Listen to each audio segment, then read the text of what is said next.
Oi pessoal, professor Russo Born, novamente então vamos falar sobre a questão então de Oriente Médio, nossa segunda aula de Oriente Médio, e vamos então falar sobre a geopolítica e as fronteiras do Oriente Médio, ok? Muito bem, então nós estamos no módulo 3, né? A turma 301, prazer enorme em falar com vocês, né? Em épocas de estudo em casa, vamos aproveitar esse tempo aí para aprofundar esses conteúdos, ok? Vamos lá então. Aqui nós temos, eu trouxe essa imagem então para a gente poder entender um pouquinho mais sobre o Oriente Médio. O Oriente Médio é uma região que vive em conflitos milenares, na verdade, o Oriente Médio. O Oriente Médio, então, temos que localizar onde é que ele fica, novamente, e eu trouxe essa imagem para a gente pensar um pouquinho. Você está vendo aqui um soldado, você está vendo uma cerca de arame farpado e pessoas do outro lado. Então, essa região, ela é uma região que produz muitas e muitas guerras. E as pessoas, quando estão em guerra, explodem casas, explodem estradas. Imagina você trabalhar a vida inteira, você morar com sua família e de repente começa a acontecer uma guerra, explodem as casas, explodem os prédios, explodem o supermercado. Tudo fica destruído, você não consegue mais morar naquele lugar. E com guerras constantes, há uma despromessa de equilíbrio do país novamente, de equilíbrio político, e a grande parte dessas disputas é pela questão do petróleo. Essa região é riquíssima em petróleo, então países do mundo inteiro, países ricos, têm um interesse muito grande em controlar essas regiões e acontecem guerras frequentes, até destitui-se presidentes para colocar então grupos chamados de presidentes apaniguados ou títeres, né, que trabalham então para grupos internacionais e não em prol da sua população. Então existe ali uma questão de conflitos nessa região, políticos, perseguição política, questão perseguição religiosa, países disputando entre si a hegemonia de controle do local, existe questões nacionalistas, né? Países querendo romper-se, outros querendo ampliar-se, surgir novos países. Então é uma região, é uma bomba essa região aí. Claro que tudo isso faz com que exista a fuga de pessoas dessa região e buscam outros países. Quando se fala em pessoas que estão migrando com M na frente, pessoas que estão se deslocando pelo mundo. Hoje nós estamos em 2020, cerca de 272 milhões de pessoas se deslocam pelo mundo, né? Quando a gente fala de imigrante, então migrante com M é deslocamento sem entrada ou saída, sem referência. Mas quando se fala de imigrantes, são pessoas que chegam em um país, emigrantes são pessoas que saem de um país, né? Então, hoje em dia, desses 232 milhões de migrantes do mundo inteiro, cerca de 70 milhões e 800 mil calcula-se que são refugiados. Refugiados são pessoas que estão fugindo do seu país porque não se sentem mais seguros, não têm garantias de sobrevivência nesse lugar. E então, cerca de 70 milhões e 800 mil pessoas se deslocam, e essa região do Oriente Médio é uma grande repulsora de pessoas hoje em dia, né? Então, bastante importante. Existem também uns tipos de refugiados que são refugiados de questões naturais, por exemplo, catástrofes naturais, como tsunamis. Aquele tsunami que aconteceu em 2011, que atingiu o Japão, e atingiu vários países litorâneos do mundo, e muitas pessoas tiveram que fugir das regiões pós-tsunami porque não conseguiram mais sobreviver nas áreas devido à tamanha destruição. Também existem furacões, por exemplo, o furacão Katrina nos Estados Unidos, que aconteceu em 2005, com ventos que chegaram a 250, 280 km por hora, né? Isso é um furacão de categoria 3. Nós também no Brasil tivemos furacões, né? Esse furacão, inclusive, atingiu as ilhas da América Central, Haiti, e destruiu muitas áreas, e muitas pessoas então são refugiados de questões naturais buscando sobrevivência em outros países. O Brasil teve um furacão, isso nunca tinha acontecido antes, classificado como um F1, e ventos de 155 km por hora que atingiram a região sul do Brasil. Então, terremotos, né, como aconteceu no Haiti em 2010, que são catástrofes naturais que também produzem refugiados, né? Então, vamos dar uma olhadinha aqui no Oriente Médio. O Oriente Médio é esse grupo de países aqui, mais o Egito. São 17 países que fazem parte do que se chama de Oriente Médio. E aqui nós temos o continente asiático, norte, sul, leste, oeste. Para cá nós temos o oeste, para cá o sul. Então essa região é chamada de sudoeste. Sudoeste, então são 17 países que estão aqui e vamos amadurecer então a primeira parte de análise geopolítica desses países aqui, ok? Então aqui nós temos o Brasil, nós temos então uma grande distância. O Brasil, durante os conflitos, por exemplo, da Primavera Árabe, a partir de 2011, 12, 13, 14, né? A ONU fez uma reclamação de que o Brasil não recebia refugiados. O Brasil recebe refugiados, nós temos muitos, milhares de refugiados no Brasil, só que nós temos um problema, nós temos um bloqueio hídrico com os países que estão em conflito. E essas pessoas precisam vir até o Brasil para reivindicar, então, socorro do nosso país, né? Então nós temos um bloqueio hídrico que dificulta que pessoas venham para cá. Mas nós recebemos muitos sírios e também de outros países, né? Que vieram então para o Brasil. Nós temos então aqui o Brasil, lembrando que o Oriente Médio é um grupo de países que está no hemisfério norte, cortados aqui pelo Trópico de Câncer, né? Lembrando que nós temos aqui ao sul o Trópico de Capricórnio, que corta o sul do Brasil, corta o sul do continente então africano, ok? Muito bem, vamos dar uma olhadinha então nessa questão, vendo esse mapa aqui. Então vamos até o Oriente Médio, né? Partindo então dessa figura aqui que é o nosso planeta Terra, né? Muito bem, aqui nós temos então o Brasil. O Brasil é um país de dimensões continentais, 8.515.777,67 km². Vamos sair aqui do Brasil e vamos lá para o continente africano. Vamos atravessar então aqui o Oceano Atlântico, né? E vamos então aqui passar pelo continente então aqui africano, né? Temos aqui então o continente africano. O continente africano, né, ele é cortado, vamos colocar umas grades aqui, ó, né? O continente africano então ele é cortado aqui no meio, né? Aqui no meio então pela linha do Equador, ok? Pela linha do Equador aqui no meio do continente. É um continente com uma área de 30 milhões, o Brasil tem 8,5. Eles têm 30 milhões de quilômetros quadrados, só que, claro, é o continente inteiro. Os países são menores do que o Brasil, né? Então, a linha do Equador corta o meio do continente africano e o continente africano hoje em dia tem 54 países, né, com grandes dificuldades econômicas. E então, aqui nós temos o Oriente Médio, né, o Oriente Médio. Então, nós vamos então falar sobre, vamos começar a introduzir o assunto, e aqui nós temos então, vamos partir aqui do chifre da África. O chifre da África é esse país hoje em dia chamado então de Somália. Não vai confundir com Chipre. Chipre é um país que fica então aqui na América, no mar Mediterrâneo Central. Olha só, aqui nós temos o norte do continente africano, aqui nós temos então o continente europeu, e toda essa massa de água que está aqui então é o mar Mediterrâneo, ok? O mar Mediterrâneo que está nessa parte aqui central. Aqui nós temos então um estreito, esse aqui é um mar chamado mar interno, mar de interior ou mar interno. Aqui nós temos o mar aberto. Aqui nós temos um mar de interior, um mar interno, que é onde então entra a água por esse pequeno estreito aqui, que é o estreito então de Gibraltar, um estreito que separa então a África, né, a África do continente europeu aqui assim. Esse estreito aqui tem 13 quilômetros, né, de distância de uma massa continental para outra. Muito bem, se a gente então olhar esse mar Mediterrâneo, aqui nós vamos ter então a Itália, que é esse país aqui, nós temos então aqui a Grécia, e quando falamos então de Oriente Médio, são esses países aqui, ó, na Península Arábica e nessa região aqui, né? A Chipre, não vai confundir, aqui nós temos o chifre da África aqui embaixo. Chipre é esse país que está aqui, ó, é uma pequena ilha, né, com a capital Nicósia. E essa ilha aqui é uma ilha pequena com 9.000 km², é um país, também faz parte do Oriente Médio, é um dos 17 países do Oriente Médio, ok? Então, para a gente começar a falar sobre os países do Oriente Médio, eu vou tirar essas grades aqui. Então, nós temos, vamos partir aqui do chifre da África, a Somália. Vamos então aqui nós temos o Golfo de Aden. O Golfo de Aden é essa porção aqui, ó, né, de água. E por essa região aqui, vai passar aqui para o Mar Vermelho.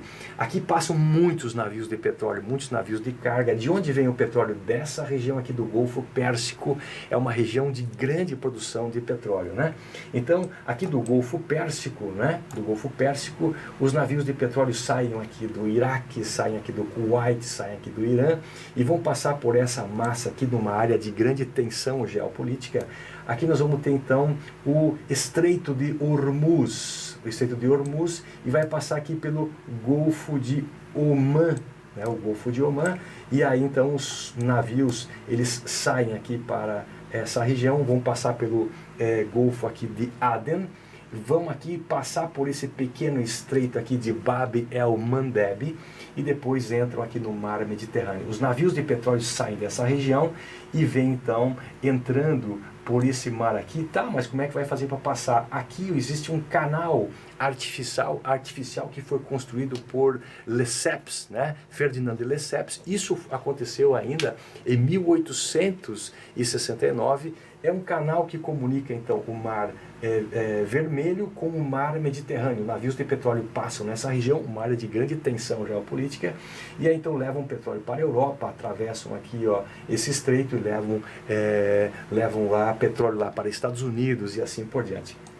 Muito bem, esse canal aqui é um canal então que foi construído, é um canal artificial que então ele sai aqui de Suez e vai então até o Porto Said, lá no norte. É um canal de 195 quilômetros de comprimento, e ele tem assim 200 metros de largura, mais ou menos 170 metros de largura por 20 de profundidade, e nessa região passam muitos navios aqui de petróleo, navios comerciais. Então é uma área de grande tensão geopolítica, como a gente consegue ver nessa imagem aqui. Então deixa eu mostrar aqui assim, né? Aqui nós temos então o canal de Suez, passam aqui frotas gigantescas da Marinha Americana e demais países, né?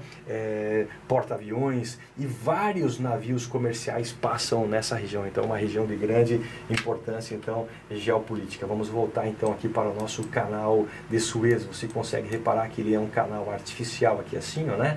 E aí ele faz essa travessia aqui de quase então 200 quilômetros do nível do mar ao nível do mar lá, ok? Então quando falamos nessa região, nós então temos que falar do primeiro país do Oriente Médio, então, que é justamente o Egito.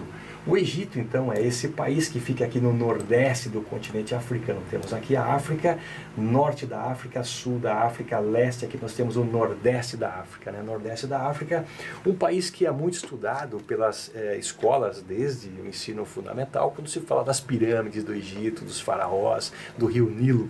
O rio Nilo, olha que interessante, né? O rio Nilo é esse grande rio que está aqui, ó. Ele tem uma vegetação que acompanha o rio, porque ao redor é tudo deserto, né? Então nós temos aqui assim o rio Nilo, e o rio Nilo nasce onde? Olha só que interessante, o rio Nilo nasce aqui no centro do continente africano. Vou colocar umas grades de novo aqui, ó. Aqui nós temos então a linha do Equador, e bem aqui, ó, na linha do Equador, corta ao norte esse grande lago no centro do continente africano, um lago de 68 mil quilômetros quadrados. É um lago gigantesco de água doce, que são as nascentes do rio Nilo. Então aqui nós temos o Lago Vitória. O Lago Vitória, então, ele está numa área um tanto elevada, de 1.100 metros de altitude, e dessa parte mais alta o rio vai correndo por gravidade até chegar no litoral, que é então onde está o Egito. Ele vai correndo então em direção ao norte, e esse rio é o segundo maior rio do mundo. O maior rio do mundo é o rio Amazonas. O rio Nilo, ele tem um comprimento, né, de 6.853 quilômetros, quase 7.000 quilômetros. Então é um rio realmente gigantesco. Nasce no centro do continente africano, numa região ali que tem que é da linha do Equador, e aí então vai correndo em direção norte, né? Muito bem, aqui nós temos então o Egito. O Egito é um país que hoje em dia então ele é comandado pelo presidente Abdul al-Sisi, que o Egito viveu momentos de grave complicação quando o presidente Hosni Mubarak foi retirado do poder, quando aconteceu a Primavera Árabe 2010, 11, 12, 13, 14, ele foi retirado do poder, e vários presidentes assumiram numa situação de grande caos político e econômico do país, né? Então, o presidente Abdul al-Sisi administra o país, então, aqui do Cairo, uma população de 93 milhões de habitantes. Esse número vai se alterar quando, em 2020, foi prorrogado para 2021 o censo internacional por causa da questão do coronavírus, né? Então, ele administra aqui do Cairo uma área de 1 milhão de quilômetros quadrados. O Egito tem 1 milhão de quilômetros. Vamos comparar com o estado do Amazonas, novamente. O Amazonas tem 1 milhão e 500 mil, ou seja, o Egito é menor do que o estado do Amazonas no norte do Brasil, né? Muito bem, e então, aqui do Cairo, o presidente então Abdul al-Sisi administra então toda a questão econômica desse país. O interessante é que nós temos aqui o Cairo, ó, e mais ou menos aqui 12, 13 quilômetros do Cairo, existe aqui uma área de grande visitação turística, que são as pirâmides do Egito. Olha só que coisa fantástica, essas são as pirâmides do Egito, né? As pirâmides do Egito, elas então, nós temos aqui esse exemplo, temos então aqui assim as pirâmides de Quéops, Khafre e Mycerinos, né? São as pirâmides mais famosas que existem então aqui no Egito, não é verdade? Essas pirâmides, por exemplo, essa pirâmide aqui de Quéops, ela foi construída na 4ª dinastia dos faraós, né? Ela tem uma altura, desde a sua base até o seu topo ali, de 146 metros de altura. Isso é uma coisa gigantesca, foi uma das mais incríveis obras feitas pelos africanos no mundo, né? E hoje em dia, sempre houve alguns rumores de que os ETs tivessem ajudado a construir as pirâmides. Não, mas foram os africanos mesmo, com toda a sua tecnologia, conhecimento matemático, né? E hoje em dia se sabe como é que foi construídas as pirâmides, como é que carregavam aquelas pesadas pedras, né? Pela areia, de onde tiravam. Foi traduzido então a grande parte dos documentos, e ainda estão traduzindo outras centenas de documentos, que era da escrita então hieroglífica. Você sabe que o Egito ele tinha 4 tipos de escrita, né? Escrita hieroglífica, hierática, demótica e cópita, e ninguém sabia traduzir essas coisas, até que o Jean Champollion, né, em 1822, traduziu uma estela, uma pedra, né, chamada Pedra de Roseta, que é uma pedra mais ou menos de 1 metro de altura, e ali existia 3 inscrições diferentes, 3 grupos de inscrições que ninguém sabia entender. Então o Jean Champollion sabia 12 idiomas, né? E aí então ele se debruçou sobre essas escritas diferentes. Então na primeira escrita era a escrita hieroglífica da nobreza egípcia, com passarinho, com cobrinha, com plantinhas, e ninguém sabia traduzir essas coisas. No meio existia um outro tipo de escrita, mas a escrita de baixo era no grego antigo que ele conhecia. E aí então ele contou quantas linhas estavam escritas, quantas linhas tinha na escrita do meio e em cima, e ele percebeu que poderia ser a mesma coisa. A partir daí ele começou então a decodificar essa terceira escrita.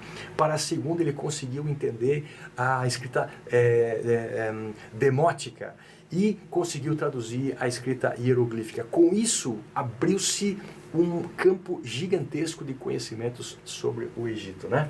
Então, hoje, quantas pirâmides existem no Egito, né? O Egito não tem apenas 3 pirâmides, tem 138 pirâmides, e cada vez estão encontrando mais. E o turismo é algo gigantesco, né, que movimenta uma economia fantástica, né, lá no Egito. Okay? Então, nós temos então aí o Egito Antigo, e vamos então sair aqui do Egito, e vamos então passar aqui por essa península do Sinai, né? Já vamos então retornar para ela para nos aprofundar um pouco mais. Vamos então subir mais aqui ao norte, vamos passar aqui pela Síria, pela região aqui da Palestina, de Israel, né, do Líbano, e vamos chegar então aqui ao norte e vamos começar a analisar aqui a Turquia. A Turquia é um país de grande relevância para essa região, né? O presidente então Recep Erdogan, ele comanda o país aqui da capital Ankara, né? Capital Ankara, bem aqui nessa porção. E essa região do Oriente Médio, ela então vive em constantes guerras. E essas guerras fazem com que as pessoas fujam dessa região, e muita gente procurou aqui fugir para o Irã, outros fugiram então para as regiões da Ásia, outros fugiram aqui para o Egito, né? Outros fugiram mais para o sul, para o Iêmen, Omã, e muitos outros foram para a Europa. Para chegar até a Europa, grande parte dessas pessoas foram caminhando. Então caminharam milhares de quilômetros saindo das suas regiões, porque quando acontece uma guerra, explode estradas, explode postos de gasolina, não existe daí como abastecer, né? Então é uma região, é uma destruição gigantesca. Então as pessoas, vendo que não tem paz na sua região, acabam então fugindo para outros lugares. E então essas pessoas saem aqui, ó, dessa região aqui do Oriente Médio e atravessam através da Turquia para a Europa. Muito bem, aqui existe então essa grande camada de água. Aqui existe um monte de água também, aqui nós temos então essa massa gigantesca de água. Ao norte então da Turquia nós temos o Mar Negro. O Mar Negro é uma área que tem uma massa de água com uma área mais ou menos de 436 mil quilômetros quadrados. É uma área importantíssima e é disputada em parte pela Rússia, pela Ucrânia, pela Europa, pela Turquia, pela geopolítica de grande relevância desse lugar, ok? Muito bem. Essa água aqui, ela é uma água então salobra. Ela tem um contato aqui, ó. Aqui nós temos o Mar Mediterrâneo, a água do Mar Negro, ela tem um contato com o Mar Mediterrâneo por um pequeno estreito que existe aqui, o chamado Estreito de Bósforo. Olha só, aqui nós temos o Estreito de Bósforo, uma área de 30 quilômetros, que tem assim de um lado ao outro cerca de 1 quilômetro, às vezes tem 3, às vezes tem 500 metros, porque ele é bastante regular, a média é 1 quilômetro, né? E bem nessa ponta existe a cidade então de Istambul. Istambul, no passado, ela era conhecida como, por exemplo, Bizâncio, até o ano 330 depois de Cristo, chamava-se então Bizâncio. Dali para frente chamou-se de Constantinopla, né, uma área de grande importância nas grandes navegações, até que a cidade de Constantinopla, em 1453, foi dominada então pelos turcos otomanos, e a partir daí então passa a se chamar de Istambul, e esse nome prevalece até hoje em dia. Istambul então tem uma parte no lado turco e uma outra parte no lado europeu, na região chamada de Trácia, uma área pequena com 3.400 quilômetros, né? Então essa aqui é uma região de grande importância. No passado passava-se navios nessa região, atravessava-se aqui toda essa área e então chegavam até esse grande mar aqui, que é o mar então Negro, né? O Mar Negro ele tem uma água salobra porque tem uma comunicação então aqui com o Mar Mediterrâneo, e aqui ao redor existem grandes rios, né? O rio Don, por exemplo, que cai aqui no Mar de Azov, ele vem lá pelo norte, né? O rio Dniepr, que vem do norte, também acaba caindo aqui. E também aqui nós temos o rio Danúbio. Joga-se água doce, entra-se água salgada, então nós temos aqui uma água salobra, uma água então não tão salgada como essa área do Mar Mediterrâneo. Aqui no norte da Turquia existe uma área de grande importância durante as grandes navegações, como a cidade de Trebizonda, é uma das grandes e importantes cidades que conectava a chamada Rota da Seda, né? Muito bem, aqui mais a oeste nós temos então o maior lago do mundo. Olha só, esse lago aqui que nós temos o Oriente Médio, essa grande massa de água aqui nós temos o Mar Negro, ó. Essa grande massa de água é chamada de Mar Cáspio, né? Essa área, 272 mil quilômetros, é o maior lago natural do mundo, e ele tem então uma água salgada só que recebe rios de várias partes, né? Então chove, essa água acaba então indo para esse grande lago salgado chamado então de Mar Cáspio, de grande importância de navegação, grande importância de pesca para os países que estão aí ao seu redor, ok? Então nós temos aqui, ó, essa área da Turquia. A Turquia, então, ela recebeu muitos migrantes que passaram aqui pelo seu território, né? Pessoas que fugiam da Síria, fugiam do Iraque em direção à Europa. E aqui nós temos o mar, então, Egeu, ó, da Turquia. Aqui nós temos o mar Egeu, que faz a travessia para a Grécia. Um dos grupos que fugiram da Síria, por exemplo, ficaram conhecidos no mundo inteiro quando um pequeno garoto chamado de Aylan, de 3 anos, acabou então o barco afundando, grande parte das pessoas do barco morreram, e aí então esse garoto acabou aparecendo na praia, e ficou então a imagem, né, conhecida então desse garoto chamado de Aylan, né, que está aqui ele, né? Essa imagem você deve ter visto em vários lugares, vários jornais. Então aqui nós temos, em 2015 aconteceu esse naufrágio, e aí esse garoto passou a representar então uma atenção especial para a questão dos migrantes no mundo, dos refugiados no mundo inteiro. Hoje em dia então nós temos uma catástrofe de migrações no mundo inteiro. 70 milhões e 800 mil pessoas fogem de regiões por causa de guerras, de conflitos, de problemas de perseguição religiosa, política e assim por diante. Isso é uma questão realmente muito grave, né? Esse garoto então passou a ser aí, chamou atenção, né? Foi um símbolo da questão da catástrofe das migrações, isso em 2015, ok? Então ele estava atravessando aqui da Grécia, da Turquia para a Grécia para buscar refúgio nessa região, ok? O curioso desse presidente então Erdogan, né? Recep Erdogan, é que tem uma curiosidade. Ele é um presidente que tem um grande grupo de seguidores na internet. É um dos líderes políticos com grandes seguidores no mundo. E quantos seguidores você tem na internet? Quando você publica alguma coisa, você tem seguidores na internet. Existem cantores que têm milhões, né? O Recep Erdogan, ele é o terceiro maior líder, presidente do mundo com seguidores. Ele só perde por exemplo, o presidente da Índia, o presidente Narendra, né? O presidente Narendra, da Índia, ele então tem 112 milhões de pessoas que o seguem. Quando ele fala no celular, quando ele fala na internet, ele conversa com 112 milhões de pessoas. Tudo bem que a Índia tem uma população de 1 bilhão 262 milhões de habitantes. Ele conversa com 112 milhões de pessoas. Em segundo lugar vem o presidente Trump. O presidente Trump conversa com 96 milhões de pessoas que o apoiam. Então, quando o presidente... E Estados Unidos hoje está com um grande problema por causa do coronavírus. É o país que mais tem casos de coronavírus até agora notificados, né? Então, passou da China. Eles estão lá com cerca de 150 mil casos de pessoas notificadas e mais de 100 mortes, né? Mais de 100 mortes. Então, isso foi um problema porque o presidente, ele falou que era uma gripe simples, ele falou que havia cura para isso, que os Estados Unidos seria um país que não teria um grande problema, que não necessitava de tanta atenção assim. Só que o que acontece? Milhares e milhares de pessoas agora estão com o coronavírus e perdeu-se completamente o controle. Então, quando ele conversa no celular dele, ele fala então com 96 milhões de pessoas.